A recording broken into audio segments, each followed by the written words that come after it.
예수님께서 말씀하십니다. 긍휼히 여기는 자는 복이 있다. 긍휼히 여기는 자는 복이 있다. 왜 긍휼히 여기는 자가 복이 있다라고 말씀하시는가? 그 긍휼히 여기는 자가 긍휼히 여김을 받을 것이기 때문이다라고 말씀합니다. 우리가 누군가를 긍휼히 여길 때 우리가 하나님께로부터 긍휼히 여김을 받습니다. 이 하나님의 긍휼히 여기심, 이것이 당신의 아들 예수 그리스도를 우리에게 보내신 그 이유였고, 또 예수께서 우리를 긍휼히 여기신 그 긍휼하심이 예수께서, 그리스도께서 우리를 위해 십자가에 달려 죽으신 이유였습니다. 요한의 아버지인 사가랴가 요한이 태어날 때 노래한 그 노래가 누가복음 1장에 나와 있는데 76절 이하에 이렇게 얘기를 합니다. 이 아이여, 요한을 보고 하는 얘기입니다. 이 아이여, 네가 지극히 높으신 이의 선지자라 일컬음을 받고 주 앞에 앞서가서 그 길을 준비하여 주의 백성에게 그 죄사함으로 말미암는 구원을 알게 하리니 이는 우리 하나님의 긍휼로 인함이라. 여기는 아마 안 나올 겁니다. 제가 여기는 안 했습니다. 좀 더 그냥 집중해서 들으시기를 원하는 마음으로 제가 쓰진 않았는데요. 스크린에는 요한이 앞서 와서 할 일, 죄사함으로 말미암는 구원을 선포할 건데 그것은 우리 하나님의 긍휼하심으로 인함이라 이렇게 노래를 하죠. 이 긍휼하심, 불쌍히 여기심, 이것이 하나님께서 우리에게 그리스도를 보내시고 그를 십자가에 못 박아 우리 죄를 사하시고 구원하신 그 힘이었습니다. 정말 귀한 복이 그리스도의 하나님의 긍휼히 여기심으로 우리에게 임합니다. 그런데 주님은 이 긍휼하심이 우리가 누군가를 긍휼히 여길 때 하나님의 긍휼하심을 입게 될 것이다 라고 말씀을 하고 계십니다.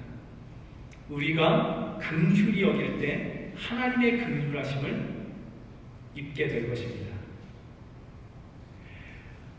누가 우리가 긍휼히 여겨야 할 대상일까요? 우선은 당연히 어려운 일을 당한 사람을 우리가 긍휼히 여겨야 될 것입니다. 우리 주변을 둘러보면 참 아픔과 어려움을 겪는 사람들이 많이 있는 것을 볼 수 있습니다. 건강의 문제로, 경제적 문제로, 또 오늘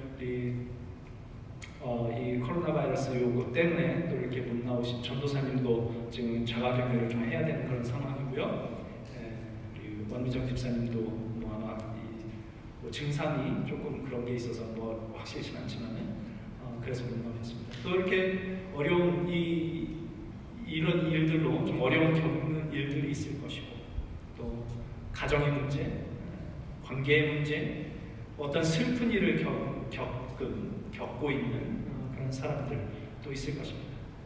이런 사람들, 그러니까 어려움과 곤경에 빠져 있는 사람들, 삶의 무게에 눌려 살아가는 사람들, 우리가 돌아보면 참 많이 있는데 이런 사람들 우리가 긍휼히 여겨야 됩니다. 왜냐하면 예수님께서 그들을 불쌍히 여기고 긍휼히 여긴 것, 이것이 예수님의 마음이었기 때문입니다. 마태복음 9장 35절 이하의 말씀을 보시면 35절 36절에 이렇게 말씀하십니다. 한번 들어보십시오. 성경을 찾아보셔도 좋습니다. 마태복음 9장 35절 36절 이렇게 기록이 되어 있습니다. 예수께서 모든 도시와 마을에 두루 다니사 그들의 회당에서 가르치시며 천국 복음을 전파하시며 모든 병과 모든 약한 것을 고치시니라. 무리를 보시고 불쌍히 여기시니 이는 그들이 목자 없는 양과 같이 고생하며 기진함이라. 예수께서 천국 복음을 전파하시는데 그 천국 복음을 전파하는 그 말씀을 듣는 무리들을 보시고 가지셨던 그 마음이 불쌍히 여기시는 마음이었습니다.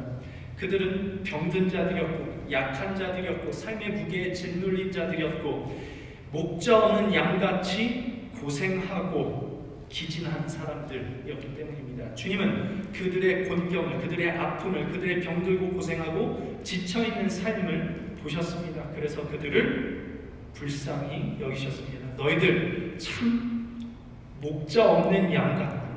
어디로 가야 할지 모르고 지치고 방향도 모르고 흔들리고 넘어지고 그래도 또 살아보겠다고 일어서서 어디를 가긴 하는데 참 힘들게 가고 있구나.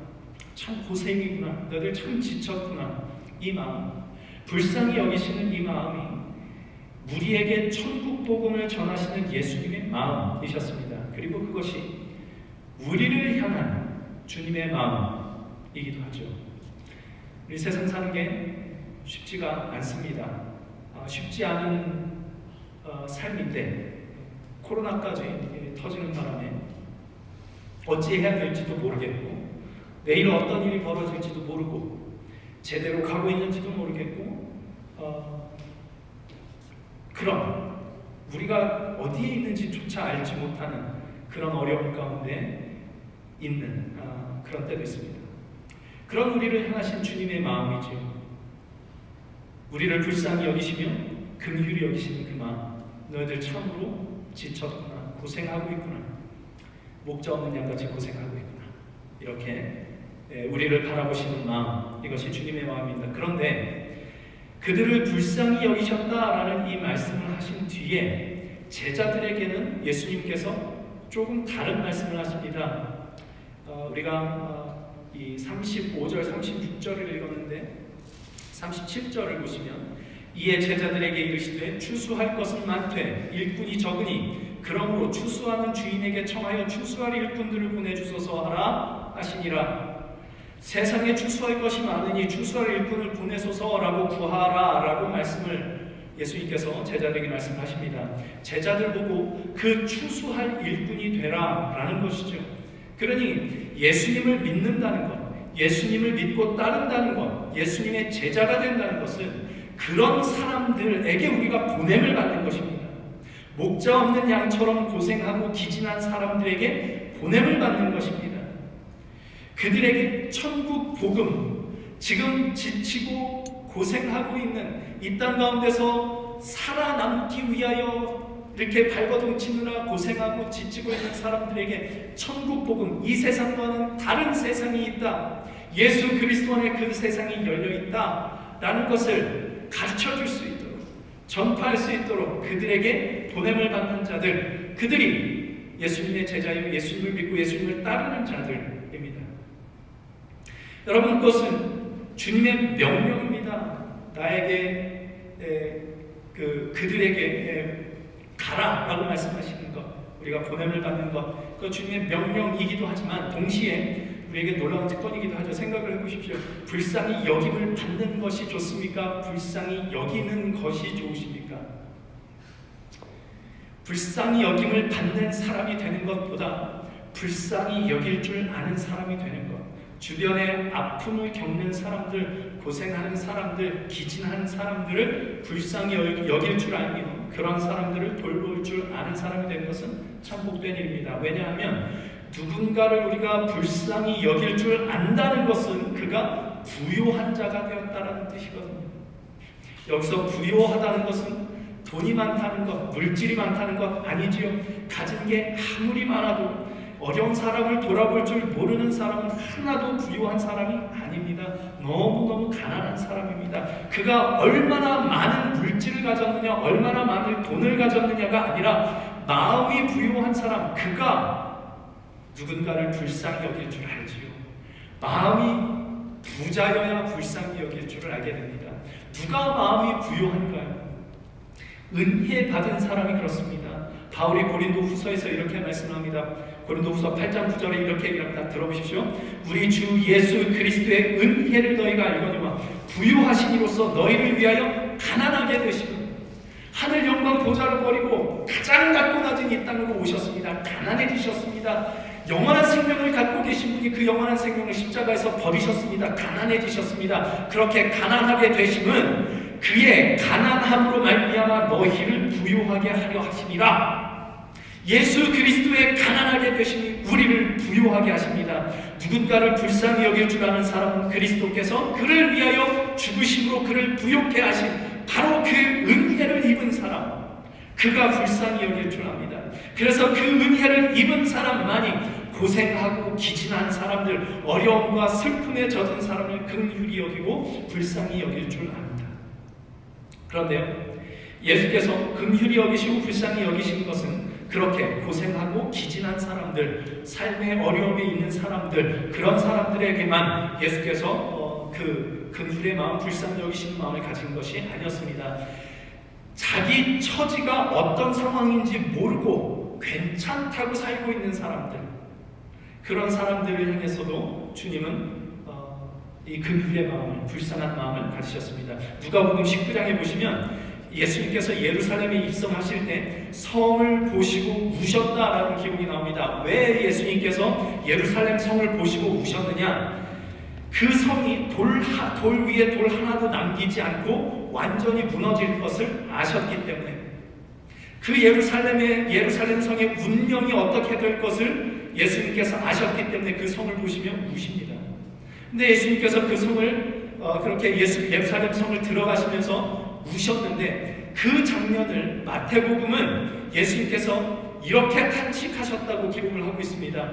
마태복음 23장 37절에 이렇게 기록합니다. 예루살렘아 예루살렘아, 선지자들을 죽이고 네게 파송된 자들을 돌로 치는 자여, 암탉이 그 새끼를 날개 아래 모음같이 내가 네 자녀를 모으려 한 일이 몇 번이더냐. 그러나 너희가 원하지 아니하였도다. 주님께서 저들의 운명을 아십니다. 그 저주받을 운명에서 저들을 구원하시기 위하여 암탉이 그 새끼를 날개 아래 모음과 같이 그들을 주님의 품으로 인도하시기 위하여 애쓰시고 또 애쓰셨는데, 그들이 자기들의 주제도 모르고 그 주님을 거부하고 그 말씀 전하는 선지자들을 다 죽여버렸습니다. 남은 것은 돌 위에 돌 하나도 남지 않고 완전히 무너지는 멸망밖에 없습니다. 그런데 이 사람들이 자기들의 운명을 모릅니다. 그냥 괜찮다고 살고 있습니다. 자기들 하나님 잘 섬기고 있다고 생각을 하고 있습니다. 자기들의 삶이 괜찮다고 생각을 하고 있었습니다. 그들을 향해서 주님께서 안타까워하시고 눈물을 흘리시는 겁니다. 그 주님의 마음을 여러분 이해하시겠습니까? 이런 비슷한 얘기일 것 같습니다. 제가 고등학생 때 저희 외삼촌이 교통사고로 세상을 갑자기 떠나셨습니다. 딸이 둘이 있었는데 하나는 초등학생 딸이었고 둘째는 한 3살이나 4살 정도 됐었, 3살 정도 됐었을 겁니다. 장례식을 하는데 이 큰 딸은 이제 상황 파악이 이제 좀 되죠. 초등학생쯤 돼서 지금 상황이 어떤 상황인지 좀 파악이 되는데, 둘째는 아무것도 모릅니다. 근데 이 친척들은 많이 왔어요. 와서 뭐 맛있는 것도 사주고, 그냥 얘는 너무 좋은 겁니다. 그냥 좋아요.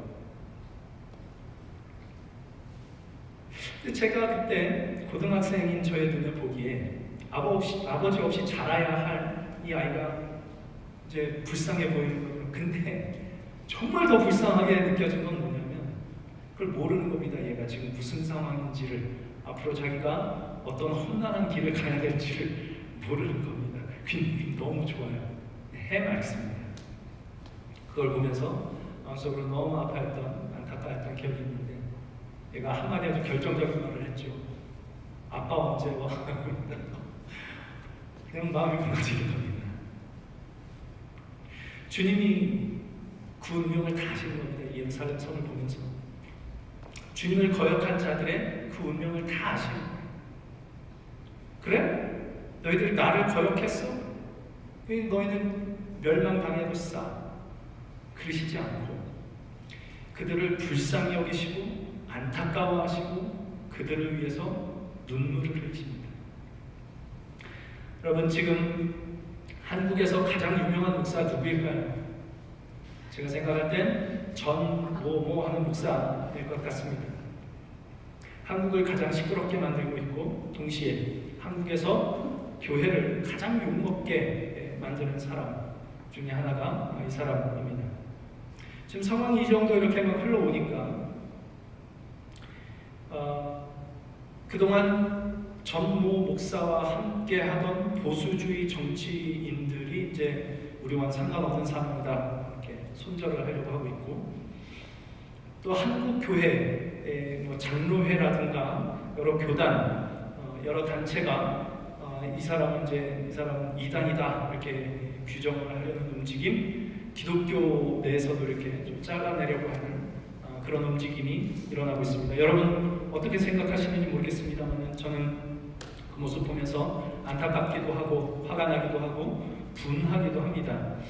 하나님을 사랑하고 이웃을 사랑함으로써 세상 앞에 빛이 되어 그 하나님의 영광을 드러내야 할 교회가 오히려 하나님의 영광을 가리고 하나님의 이름을 더럽히고 있는 것 같다 보여서, 사실 그런 일들 계속해서 있어 왔습니다만은 이게 너무 크게 이렇게 터져버린 일들인 것 같습니다.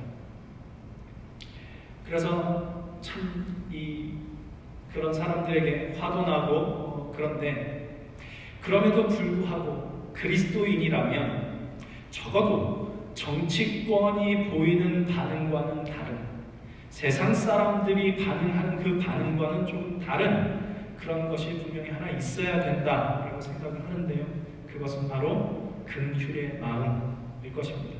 여러분, 우리나라 사람들이 제일 못하는 것 중에 하나가 존재와 행위를 구분하는 거랍니다. 내가 무슨 잘못을 했을 때 이 서양 사람들은 서양 사람들의 사고방식으로는 너 그거 잘못한 거야 라고 말하는 것과 그래도 내가 너를 사랑해, 너는 그래도 괜찮아, 너는 그래도 귀한 존재야 라고 그가 행한 것과 그의 존재를 이렇게 어느 정도 분리해서 생각하는 게 가능하다고 합니다. 근데 제가 볼 땐 이것도 이게 나중에 가면 어쨌든 경계가 없어지게 되겠지만 어쨌든 그렇습니다. 근데 우리나라 사람은 그 잘못된 행동과 아이를 이렇게 동일시한대요. 그래서 네가 그런 짓 했으니까 너는 꼴통이야 이렇게 된다는 겁니다. 예수님은요, 죄인을 미워하십니까? 사랑하십니까? 죄인을 사랑하시죠. 죄는 물론 미워하십니다. 잘못된 것이다 분명히 말씀하시고 지적하시는데 죄인은 여전히 사랑하십니다. 그래서 죄인들을 위해서 우십니다. 그래서 우리 같은 사람에게 소망이 있죠. 예루살렘아 예루살렘아, 암탉이 그 새끼를 날개 아래 모음같이 내가 얼마나 너희와 너의 자녀를 내 품에 모으려고 했는데 어찌하여 기어이 내 품을 떠나서 그 저주를 받으려 하느냐. 너희는 그런 존재 아니다. 너희는 내 사랑을 받아야 되는 존재다. 그렇게 우시는 겁니다. 말하자면 이 유대인들, 예루살렘 성에 있는 이 유대인들이 꼴통짓을 했습니다. 여러 가지 꼴통짓을 했습니다. 하나님의 뜻이라고 얘기를 하면서 사람들을 차별하고 억압하고 정죄하고 그런 꼴통짓을 했습니다. 그리고 문제는 뭐냐? 자기들이 꼴통짓 했는지를 모릅니다. 그래서 자기들이 어떤 운명에 처하게 될지도 모릅니다. 그런 그들을 안타까워하시며 우시는 것, 그것이 그리스도의 마음, 긍휼의 마음이지요. 전모 목사가 꼴통짓 많이 했습니다. 지금도 하고 있습니다. 그 꼴통짓이 내가 몸담고 있는 기독교를 지금 욕보이고 있다 보니까 그 인간 때문에 기독교가 욕먹고 내가 욕먹는 게 싫습니다. 그래서 그 인간에게 화를 내죠. 잘라내고. 그래서 그 인간하고 나는 달라 라고 이렇게 우리는 얘기하고 싶은지도 모르겠습니다. 잘못한 것 잘못했다고 얘기해야죠. 잘라내야 될 것 잘라내야 됩니다. 그러나 그 와중에도 우리가 결코 잃지 말아야 할 마음, 그리스도의 마음입니다. 우리 스스로를 뭐라고 부릅니까? 그리스도인이라고 부르지 않습니까? 그리스도인, 그리스도를 따르는 사람. 긍휼의 마음, 그 안타까워하시는 마음, 제가 이 설교를 준비하면서 생각을 해보니 그런 생각 잘 안 했던 것 같은데 이제 생각을 좀 해보려고 합니다. 저 목사님이 저러다가 하나님 앞에 어떻게 서시려고 그러나 기도가 나옵니다. 그 마음으로 눈물을 흘릴 수 있다면 그것이 그리스도를 닮은 마음일 겁니다. 그런데요, 그런 긍휼의 마음을 가지면 우리가 분명히 알게 되는 게 있습니다. 내가 바로 그 사람과 같은 사람이었다는 것을 알게 됩니다. 우리가 긍휼히 여기는 바로 그 사람, 내가 바로 그 사람과 같은 인간이다라는 것이 선명해집니다. 내가 그 사람을 긍휼히 여기기 시작하면. 왜냐하면 우리가 바로 그 긍휼히 여기심을, 하나님의 그 긍휼히 여기심을, 그리스도의 긍휼히 여기심을 받은 자들이 바로 우리들이기 때문에 그렇습니다. 긍휼히 여기는 자는 복이 있나니 그들이 긍휼히 여김을 받을 것이다. 내가 누구를 긍휼히 여기면 그게 조건이 돼서 하나님께서 나를 긍휼히 여기신다라는 뜻이 아니라 내가 누군가를 긍휼히 여길 때 비로소 내가 하나님께 어떤 긍휼을 입은 자인지를 알게 된다는 얘기겠죠. 너무너무 감사한 일들이 이제 바로 거기서 생겨나게 된 겁니다. 우리는요, 전모모 목사처럼 미친 짓이 겉으로 드러나게는 하지 않았습니다만, 그러나 우리가 살면서 얼마나 많이 하나님께 저주받아 마땅한 삶을 살았습니까? 전모 목사가 그 미친 짓을 하면서도 지가 어떤 운명에 떨어질지 모르고 뉴스에 맨날 웃고 있더라고요. 우리는 얼마나 많이 드러나지 않게 사람들 모르니까 하나님도 모르실 거라고 생각을 하고 하나님 앞에 저주받을 짓을 하고도 아무 일 없다는 듯이 괜찮은 척 하고 있습니다. 하나님도 모르실 거야 라고 생각할 수도 있고 하나님은 아셔도 용서하실 거야 라고 쉽게 생각을 할 수도 있겠습니다.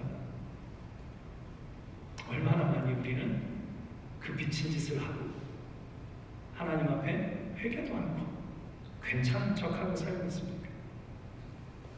바로 여기서 우리는 우리가 가져야 할 이 긍휼의 마음이 향해야 할 가장 중요한 대상을 만나게 됩니다.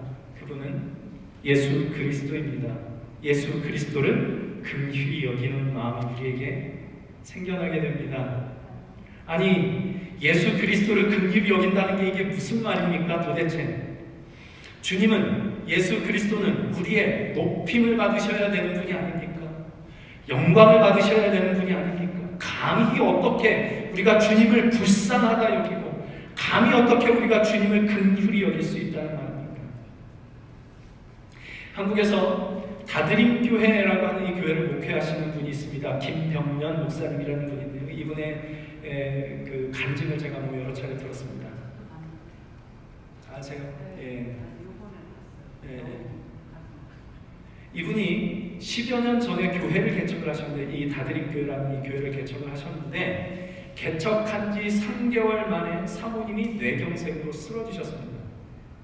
애들이 셋인데 그 애들 이제 케어해야죠. 혼자서 아내 간병해야죠. 또 목회, 이제 개척한 교회 목회해야죠. 너무너무 정신없이 살고 있는 겁니다. 그러다 어느 날 이제 사모님과 함께 철야 기도를 하러 이제 교회를 휘체어 태우고 갔습니다. 그래서 밤새 기도하다가 이제 때가 이제 좀 쌀쌀한 때라서 계절상 이제 전자요 같은 거를 이렇게 다리에다 이렇게 덮어주고 이렇게 밤새 기도를 하다가 잠깐 잠드셨답니다. 근데 그 사이에 전기요가 이게 뭐 합선이 됐는지 어떻게 됐는지 불이 나서, 근데 사모님은 뭐 이렇게 움직이지 못하는 상황이고 그냥 고스란히 다리가 타버린 겁니다. 결국에는 다리를 절단하는 수술까지 받아야 했다. 그래서 목사님이 하는 얘기가 이렇게 길거리 다니면서 쇼윈도에 그 구두 같은 거 보면 그렇게 안타깝다. 내 안에 이제 이 예쁜 구두도 못 신게 됐다고, 자기 때문에. 마음이 어땠겠습니까? 너무너무 괴로운 거죠. 괴롭기도 하고 아내가 불쌍하기도 하고 매일 울었답니다. 우리 아내 불쌍해서 어떡하냐? 매일 기도하면서 아내가 그렇게 불쌍해서 우는데 어느 날인가 그분 마음에 주님께서 이런 말씀을 하시더랍니다. 병렬아, 너는 네 아내 불쌍하다고 울지. 나는 내 신부가 교회에 있네. 교회의 신랑인 내가 신부로부터 버림받았다. 내가 교회로부터 버림받았는데 그런 나를 위해서 울어줄 사람은 어디 있는 거냐. 그래서 그분이 그때 이제 더 이상 아내 불쌍하다고 울지 않을게요. 우리 아내는 주님께 맡겨드리고 이제 주님을 위해서, 주님의 교회를 위해서 우는 사람이 되겠습니다라고 그렇게 고백을 했다고 하시는데, 그럼 제가 이렇게 뭐 다들 이렇게 경험하신 것이겠습니다만은 제가 아빠가 되고 자녀를 기르다 보니까 제일 슬프고 힘든 일 중에 하나가 제 자식이 제 마음 바깥에 있을 때입니다. 몸은 같이 있는데 뭐 이런저런 이유로 이렇게 마음이 멀어졌을 때가 있죠. 애가 대들기도 하고 뭐 이제 그럴 때가 있습니다. 뭐 경험해 보셨겠습니다만, 그러면 그때 어떤 생각이 드느냐? 내가 누구 때문에 이 고생하고 있는데 이 자식이 이런 억울한 마음과 아픈 마음, 그런 생각이 듭니다. 자식에게 뭐 바라고 하는 거 아니다 이런 말씀들 하시는데 맞는 말입니다만은 내 속상한 건 어쩔 수 없습니다. 그런 일들이 겪어지게 되면 참 제 자신이 그렇게 불쌍하게 느껴질 수가 없습니다. 근데 그렇게 생각을 하다 보니까 세상에서 제일 불쌍한 분이 우리 주님이실 것 같아요. 우리는 자식에게 해주는 거 뭐죠? 기껏 해주는 게 돈 드리는 거지 않습니까? 돈 들여서 해주면 그게 제일 잘하는 건데, 주님은 우리에게 생명을 주셨습니다. 왜 그 생명을 우리에게 주셨죠? 그 생명으로 잘 살라고, 하늘나라의 생명을 가지고 하늘나라의 백성으로서의 삶을 이 땅에서 잘 살라고 정말 주님이 모든 것을 주신 것이지 않습니까? 그런데 그 생명 받아먹고 그 생명에 걸맞지 않는 딴짓거리를 하고 있어요. 생각해보면 세상에서 가장 심한 낭비를 하신 게 우리 예수님입니다. 예수께서 우리를 위해 십자가에 달려 죽으신 것, 이거야말로 진짜 정말 세상에서 가장 심한 낭비를 하신 게 아닌가, 이런 생각이 듭니다. 예수께서 당신의 모든 핏값으로 사신 바 된 존재가 바로 우리들인데, 그런 주님을 찾지도 않고 주님의 주되심도 인정하지 않고 각자 자기 소견대로 옳다고 생각되는 대로 살고, 그러면서도 그게 잘못인지도 모르고 주님 나라를 향한 꿈과 소망을 그 생명 속에 담아서 우리에게 주셨는데, 그 주님의 나라에 대한 소망이, 그 주님 나라에 대한 꿈이 다 사라지고 그냥 되는 대로 살고 있는 그런 우리의 모습을 보시면서 우리 주님의 마음이 어떠십니까? 내가 너를 위해 내 생명을 줬는데, 내 모든 것을 줬는데 너는 그렇구나. 슬퍼하고 계시지 않았을까? 나 때문에 우리 주님께서 그렇게 슬퍼하고 계시지 않을까? 그러니까 주님 참 불쌍한 분인 겁니다. 어쩌다 이런 인간을, 주님께서 이런 인간을 위해서 생명을 내어주시기까지 하십니까? 주님 참 불쌍하고 주님 긍휼히 여기는 마음, 이게 여기서 생겨납니다. 주님은요, 물론 우리의 높임을 받으셔야 되는 분입니다. 그러나 주님께서 우리에게 정말로 원하시는 게 뭐냐? 그냥 높임을 받으시는 게 아니라 우리의 마음을 원하십니다. 이것을 호세아서 6장 6절에서 이렇게 말씀을 하시거든요. 호세아 선지자를 통해서 나는 인애를 원하고 제사를 원하지 않는다, 이렇게 말씀하십니다. 인애라는 게 뭐죠? 사랑입니다. 히브리어로는 헤세드라고 하는데 하나님께 이게 쓰일 때는 unfailing love, 실패하지 않는 사랑, 그 인의 사랑, 그걸 내가 원하지 제사를 원하지 않는다 이렇게 말씀하세요. 제사는 뭡니까? 이게 제사입니다. 지금 예배 드리는 거, 재물 갖다 바치고 헌금 드리고 주님 앞에 우리 마음 모든 걸 드립니다. 그 예배하는 거, 이게 제사이죠. 근데 하나님께서 나는 인애를 원하지 제사를 원하지 않는다. 무슨 뜻입니까? 나는 너희들이 나를 사랑하는 마음 없이 나 높인다고 와서 찬양하고 예배하고 재물 갖다 바치고 이런 것 하나도 원하지 않는다. 나는 너희의 사랑을 원한다. 이렇게 말씀을 하시는 겁니다. 근데 이 호세아 6장 6절 말씀을 예수님께서 9장에 보면 마태복음 9장에서 이렇게 이제 인용을 하세요. 이 말씀을 인용을 하시는데 이렇게 인용을 하십니다. 너희는 가서 내가 긍휼을 원하고 제사를 원하지 아니하노라 하신 뜻이 무엇인지를 배우라 이렇게 얘기합니다. 호세아서에서는 인애를 원하지 제사를 원하지 않는다 이렇게 말씀하셨습니다. 여기서는 나는 긍휼을 원하지 제사를 원하지 않는다 이렇게 말씀하시네요. 그 말 뜻이 무엇인지 가서 배우고 와요. 인애가 긍휼로 바뀌었죠. 둘이 같은 뜻이라는 겁니다. 어째서 인애와 긍휼, 사랑과 불쌍히 여기는 마음이 같은가? 여러분, 누군가를 불쌍히 여기기 시작하면, 누군가를 긍휼히 여기기 시작하면 그것이 사랑의 시작이라고 합니다. 언젠가 제 아내가 너무 불쌍하게 느껴질 때가 있었습니다.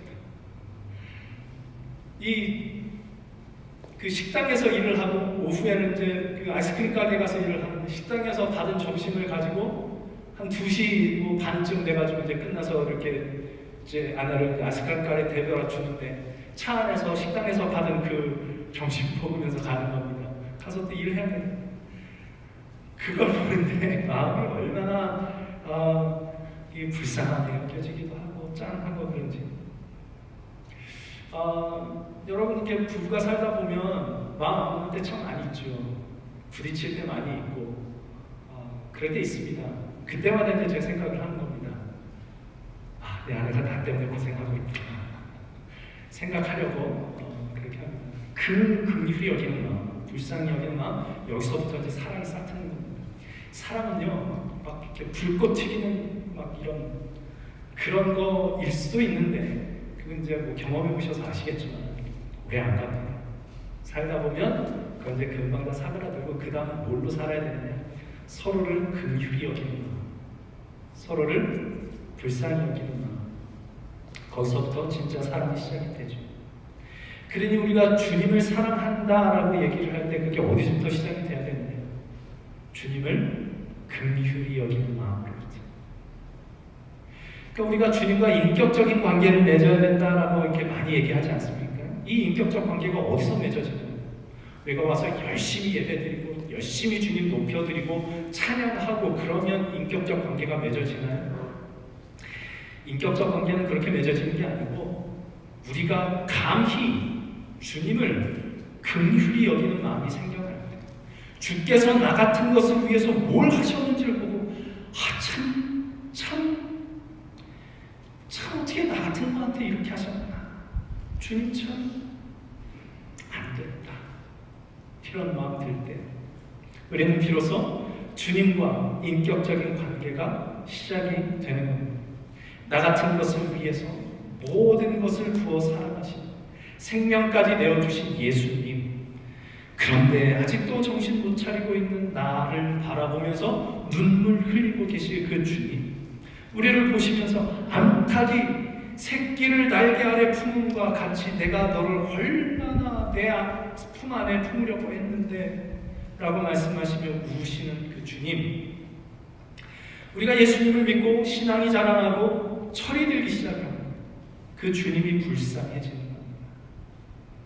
마치 개망나니 같은 자식 잘 키워보겠다고 시장통에서 이거 어렵게 팔면서 자식 뒷바라지 하던 그 홀어머니를 나중에 정신을 차리고 보니 그 홀어머니가 너무 불쌍하고 가엾고 긍휼하게 여겨졌던 것과 같은 그런 비슷한 감정이지 않을까 이런 생각이 듭니다. 우리 주님께 대한 긍휼의 마음이 들기 시작할 때 우리는 주님을 진실로 사랑하기 시작합니다. 그래서 주님께 말씀드리죠. 주님, 이제 내가 저 때문에 주님 눈에서 눈물을 흘리지는 않게 하겠습니다. 물론 이 고백을 하고도 우리는 또 실수하겠지만, 그러나 여전히 우리를 긍휼히 여기시는 주님 안에서 이런 인간을 위해서 여전히 긍휼을 베풀고 계시는, 모든 것을 다 쏟으시는 우리 주님께 대한 우리의 긍휼한 마음이 같이 만나서 거기서 그 인격적인 관계가 형성이 되고 그 속에서 우리는 자라나게 되는 거죠. 저는 이것이야말로 진실로 우리가 예수 그리스도 안에서 거듭난 자의 마음이지 않을까, 이런 생각을 합니다. 그리고 그렇게 주님께 대한 긍휼한 마음이 생겨나면, 그러면 이제 우리에게 예수님의 마음이 들어오기 시작하는 것 같습니다. 그걸 보고 우리는 신앙이 자라난다, 믿음이 자라난다, 이렇게 얘기하는 것일 수 있겠습니다. 나 같은 인간을 향해서 가지시는 예수님의 긍휼히 여기심이, 그 긍휼히 여기심을 보고 예수께서 긍휼의 마음으로 보시며 그를 위해 눈물을 흘리고 계시는, 다른 사람을 위해서도 그런 마음을 갖고 계시는 것을 우리가 보는 것입니다. 그리고 나도 그 사람을 그리스도 예수의 마음으로, 긍휼의 마음으로 바라보는 것, 이게 기독교 신앙일 겁니다.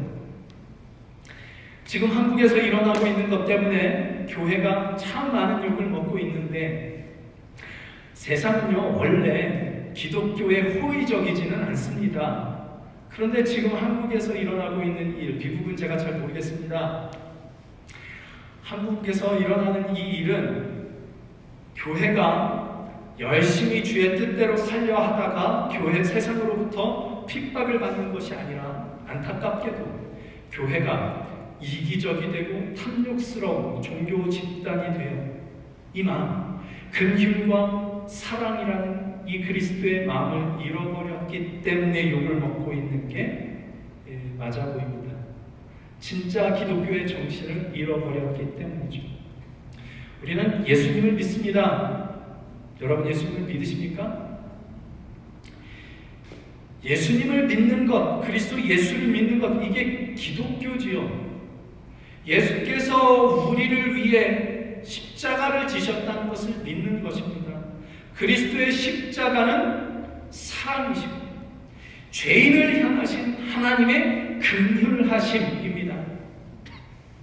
십자가는 하나님께서 힘으로, 권력으로 죄인들을 멸하시고 의롭고 선한 사람을 구원하신다라는 것이 아니라, 나 같은 죄인을 사랑하시고 긍휼히 여기사 나의 모든 죄의 짐을 벗겨 하나님과의 관계를 회복하신 은혜, 그것이 그리스도의 십자가고 우리가 믿는 바이며 그것이 진짜 기독교죠. 그런데 이 은혜를, 이 십자가를 예배로, 제사로, 몇 가지 할 수 있는 종교적 행위로 덮어버린 겁니다. 욕먹어 싸죠. 그거 하고 진짜로 우리가 해야 될 것, 그리스도의 십자가를 지고 그리스도의 십자가의 사랑을 전하는 것, 이건 안 하고 있습니까? 세상 사람들을 통해서 하나님께서 욕하고 있는 것일지도 모릅니다. 아브라함의 자손들, 하나님께서, 예수께서 말씀하신 적 있죠. 이 돌들로도 내가 아브라함의 자손을 만들 수 있는 줄 모르느냐 너희가. 그 세상에 많은 하나님을 알지 못하고 예수를 알지 못하는 이 사람들을 통해서 하나님은 우리를 책망하고 계시는지도 모르겠습니다.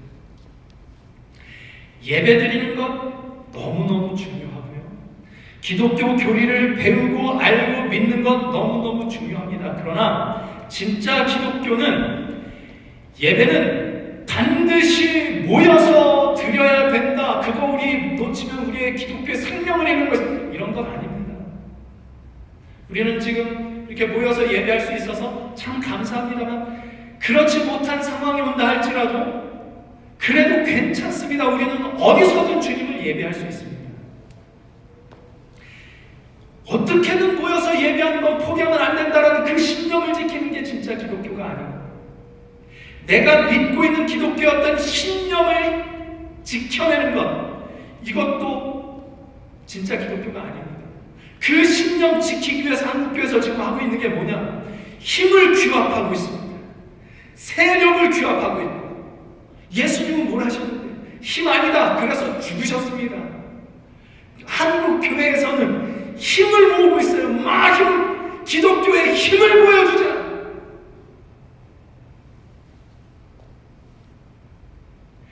진리를 알지 못하는 자들 정죄하고 비난하고 잘라내는 것, 이게 기독교가 아닙니다. 진짜 기독교는 어떤 경우에도 십자가에 나타난 그리스도 예수의 사랑입니다. 그분의 긍휼히 여기시는 마음이 묻어있는 믿음, 그것이 기독교죠. 우리가 잃어버린 진정한 기독교를 되찾으려 한다면 우리는 바로 이 긍휼의 마음을 회복하는 것입니다. 이 긍휼의 마음을 회복하는 가장 첫 번째는 뭘까요? 우리 주님을 긍휼히 여깁니다. 어찌하여 나 같은 인간을 위하여 주님 그렇게 하셨습니까? 그리고 주께서 나를 긍휼히 여기신 그 긍휼히 여기심으로 내 옆에 있는 사람을 바라보는 것입니다. 여러분, 지금 옆에 있는 사람 한번 보시죠. 아내를, 남편을, 자녀를, 직장 동료를, 이웃을, 그리고 교우들을 한번 보시죠. 주님의 마음으로 그 사람들, 우리 옆에 있는 사람들을 볼 수 있기를 바랍니다. 얼마나 고생하고 기진하며 여기까지 살아왔을까? 긍휼의 마음으로. 긍휼히 여긴다, 불쌍히 여긴다라는 것은 값싼 동정을 얘기를 하는 게 아니죠. 인간의 실존에 대한 이해입니다. 누구나 다 그렇게 살아갈 수밖에 없는 힘겨운 삶을 이해하는 거죠. 이 사람이 그 힘겨운 삶을 살아가고 있구나, 그 힘겨운 삶의 한복판을 지금 걸어가고 있구나 라는 마음으로 바라보는 것, 이것이 긍휼히 여기는 것일 겁니다. 우리가 그 긍휼의 마음으로 사람들을 바라보기 시작하고 그 긍휼의 마음으로 사람들을 대하기 시작할 때, 그때 비로소 진짜 기독교가 드러날 겁니다. 지금 한국에서 우리 기독교 세력 모아, 기독교는 핍박당할 수 없어, 이런 거 말고 핍박당하는 중에도 긍휼함을 잃지 않는, 십자가에 달려 죽으시면서 주님 저들의 죄를 사하소서라고 기도하셨던 그 마음, 진짜 기독교, 긍휼함으로부터 나타나게 될 것입니다. 그러면 어떤 이들에게는 우리를 통하여 하나님의 나라가 살짝 엿보이게 되지 않을까, 이런 생각을 해봅니다. 그런 영광스러운 일이 어디에 있을까요? 그런 우리의 삶을, 또 우리 갈보리 공동체를 한번 꿈꿔봅니다. 긍휼의 마음으로 서로를 바라보시는 그 일들을 지금부터 시작하면 좋겠습니다. 그러기 위해서 주님을 바라보고, 주께서 우리에게 행하신 그 일들로 인하여 주님을 긍휼히 여기는 마음을 갖고, 그리고 주님의 그 긍휼히 여기시는 마음으로 사람들을 대하는 그런 일들이 있어야 되겠습니다. 그러면 주님께서 나를 긍휼히 여기셨다는 게 뭔가 하는 게 아주 선명하게 드러나게 될 겁니다. 우리 주님이 나를 그렇게 긍휼히 여기셔서 내가 지금 여기에 있구나, 내가 여기 있어서 참 감사하다라는 마음이 더 선명해질 겁니다. 이게 참 복된 일이죠. 긍휼히 여기는 자는 복이 있나니 그들이 긍휼히 여김을 받게 될 것이다 라는 게 바로 그런 의미이지 않을까, 이런 생각을 해봅니다. 긍휼히 여기는 자는 복이 있나니 그들이 긍휼히 여김을 받을 것이다 라는 이 예수님께서 말씀하신 이 복이 저와 여러분에게 늘 넘치게 되기를 주님의 이름으로 간절히 소망합니다.